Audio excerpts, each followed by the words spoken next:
Number 20, Lador Coleman at town, and the game was tied at 7. Jasper went ahead 13-7. Number 20, Edsel Ford. That's right, Edsel Ford. This made it 13-7. That was the score at the half. Jasper goes on to win, beating South Park 28-7.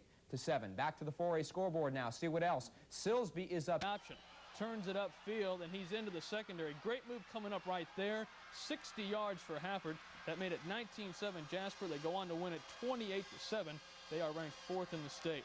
Elsewhere tonight, pretty big surprise. Well, maybe not a surprise, but certainly a big one, because there are 4 or 5 teams that could really make their presence felt. And I think we got a very good indication of that tonight, because LCM battling back after the tough loss last week to Lincoln.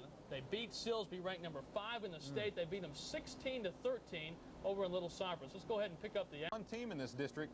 They were the number 1 team coming in, but we're tied with Silsby. Now they are number 1 all by themselves. A big win tonight over South Park, 28-7, that final on the Greenies' home field. In fact, it was a scoreless first quarter. This ball game a lot tighter than many expected early, but Ricky Limbrick kind of changed ideas there in a hurry. In the second quarter, that big gainer set up his touchdown run 2 plays later, 7-0. The next drive, though, South Park gets the equalizer. LeBlanc with a great handoff. Listen to this name, Malcolm Andrapont, down to the 1-yard line. Reggie Levine then takes it in for the touchdown. It was 7-all. Jasper took the lead for good, though, thanks to a South Park miscue. It comes in the kicking game. How many times do the special teams cost a ball game?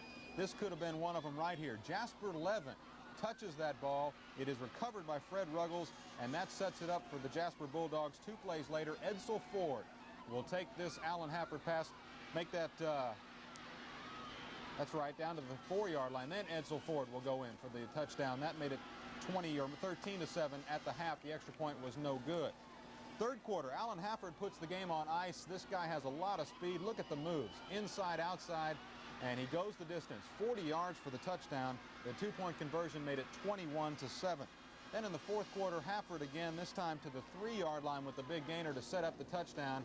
And look at this guy, Keith. Went left the first time, right this time. He is really tough. He can really run that option. Of course, he has a lot of experience. He's a guy that took him to the undefeated season up until that Willow Ridge ball game last year. There's the touchdown. Limbrick goes in. 28-7 was the final. Jasper 6-0. 2-0 in district play, and as we mentioned, the only team in 9-4A now without a district loss. That's right. Of the top 4 teams in the East Zone, Jasper's the only team that's undefeated, but of course they've still got some big matchups coming up. That's really going to be a heck of a race. Sure, they've got the Silsby game, they've got the Lincoln game yet to go. It's going to be a fantastic fight to the finish. And all of a sudden, Silsby and Jasper obviously not the only 2 teams to contend with. They're both in the top 5 in the state. That will probably change a little bit as we see the finals one more time, but LCM is definitely a team to be reckoned with. And as we move on through 9-4A, take a look at this score. Lincoln defeats Lumberton 53-7, so the Bumblebees back on a roll. They won that game last week over LCM, and they're really on a tear now. 53-7 over Lumberton, while Bridge City trailed